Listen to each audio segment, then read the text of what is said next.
Hoje eu vou trazer a ideia de que a psicanálise, desde o seu início, sempre se constituiu na contracorrente.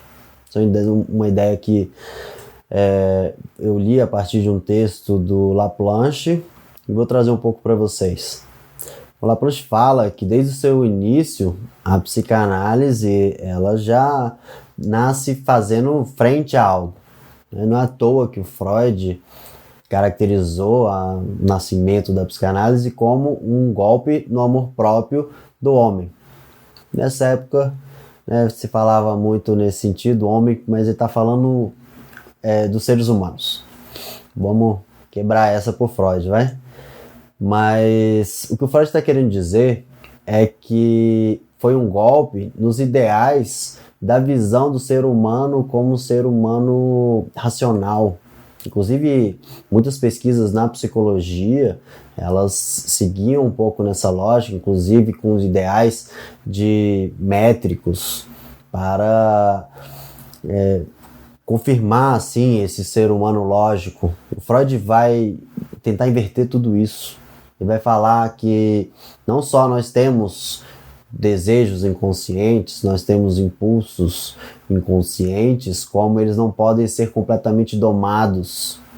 E é nesse sentido que ele traz a ideia desse golpe, trazendo um ser humano que é atingido pelo inconsciente. Então, desde o início, nasce essa ideia da psicanálise à contracorrente.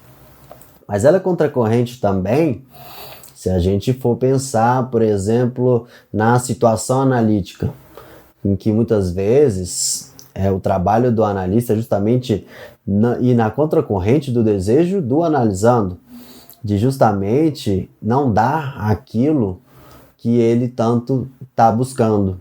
Fazer uma comparação para ficar claro, é igual ir num psiquiatra e vou lá para pegar meu remédio, para receber meu remédio e não receber esse remédio. No caso de que não seja necessário, esse remédio nessa comparação. Mas, trazendo de volta para a situação analítica, é o psicanalista não impor o seu saber, não impor o seu desejo, não dar conselhos de forma a acabar com o trabalho analítico que pode acontecer ali, da pessoa de fato chegar a ela nas suas soluções.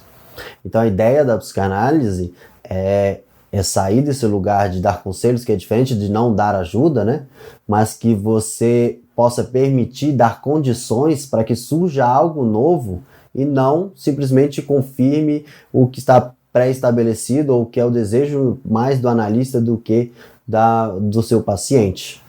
Então, é um pouco nesse sentido, ela também vai à contracorrente. Muitas vezes, a resposta da psicanálise é não dar a resposta. Inclusive, nas lives aqui do canal, muitas vezes a gente chega nessa ideia. Estou pensando aqui nas lives sobre automutilação, que foi a primeira live, e a live também que foi feita com a Elise sobre as doenças autoimunes. Muitas vezes a psicanálise traz mais perguntas que respostas, e isso é algo que ela de fato faz. É importante, é o método dela, é a forma para chegar em alguma coisa. A psicanálise vai questionar justamente isso, o quanto que as respostas que a gente consegue, inclusive, são relativas. É importante que elas sejam relativas, que elas não sejam absolutas, ideais. Então muitas vezes ela vai trazer uma pergunta para um desejo nosso que era de uma resposta. Então, o que mais? Ela também é contracorrente se a gente for pensar na pesquisa acadêmica.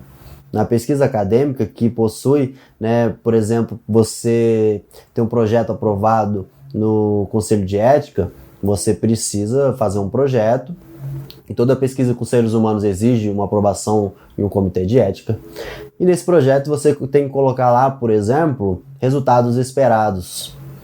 Na pesquisa em psicanálise, isso é algo bem complicado. Eu sempre brinco que se você se você faz a sua pesquisa, aí você olha lá seus resultados esperados, você olha os seus resultados finais depois. Se você chegar no seu resultado esperado, é um grande indício de que talvez a sua pesquisa tenha dado errado, se a sua pesquisa é em psicanálise. Porque, na verdade, o grande risco é você chegar no resultado esperado, no resultado que você está querendo chegar. E, com isso se ensurdecer para aparecer o novo, que é justamente o essencial da psicanálise. São as manifestações inconscientes, é a manifestação do novo, e não do que está previamente estabelecido. Então, na pesquisa em psicanálise, o essencial é propiciar condições para uma descoberta, mas não necessariamente descobrirmos aquilo que a gente estava procurando. Isso é essencial. Então, há um risco muito grande da gente matar a natureza do nosso objeto de estudo, um risco muito grande da gente confirmar mais o que já é um desejo do pesquisador, o que estava previamente estabelecido, do que chegar em algo novo. O que mais? Na contracorrente, se a gente for pensar nos manuais psiquiátricos, enquanto eles trazem um ideal assim de ter uma maior replicabilidade, né, no diagnóstico, objetificação dos sinais, dos sintomas, a psicanálise vai fazer o contrário. Ela não vai se colocar nesse lugar de ateóricos, em busca de questões mais, digamos, universais. Ela vai tentar fazer um percurso contrário.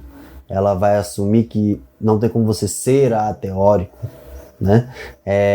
Pensando na intencionalidade do pesquisador até e do analista, é você assumir aquilo e trazer aquilo, inclusive, como dado de pesquisa. Aí entra a noção de alguns conceitos psicanalíticos, transferência, contra-transferência, e por isso o diagnóstico em psicanálise só faz sentido, por exemplo, a gente falar de histeria, se a gente considera transferência ou contra-transferência.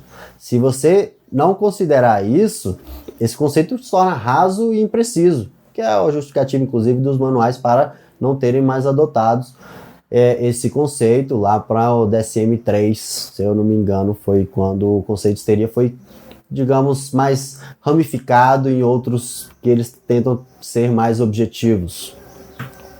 Então, por último, a psicanálise também é contracorrente no sentido dos tempos de hoje, esses tempos hipermodernos, nesses tempos de um hiperconsumo, nos tempos em que existe uma exigência de uma rapidez nas transições que a gente faz entre as coisas que a gente gosta, nas exigências grandes de efetividade, de alegria, de felicidade. É a psicanálise que vai trazer um tratamento, inclusive, que não se propõe a ser mágico, não se propõe, inclusive, a ser rápido. O que muitas pessoas se enganam achando que a psicanálise, então, para a gente ter uma efetividade no tratamento, seria somente um tratamento longo. Não é isso. Mas ela vai falar que, ok, você pode fazer uma terapia mais curta, mas ela vai ser incompleta, ela vai ser imperfeita. E é nesse sentido que a psicanálise traz essa angústia, se propõe a assumir essa angústia, né? Ela vai mostrar a importância dos afetos, a importância da tristeza, por exemplo. Eu venho falando isso muito na minha live sobre depressão, né, na minha tese inteira. A importância da tristeza para a própria felicidade. Então ela vai na contracorrente também nessas exigências de maior efetividade, de uma terapia mais rápida, uma terapia que seja mágica. E ela vai falar que quando a mágica se esvai, que o sujeito pode viver. E aí a gente chega então no final desse vídeo com um questionamento. Se ela nasce, se constitui e se desenvolve a contracorrente, por que é que ela não morre? Trazendo a fala de um professor meu, que falava assim, na contracorrente morreu afogado. Por que é então que ela não morre?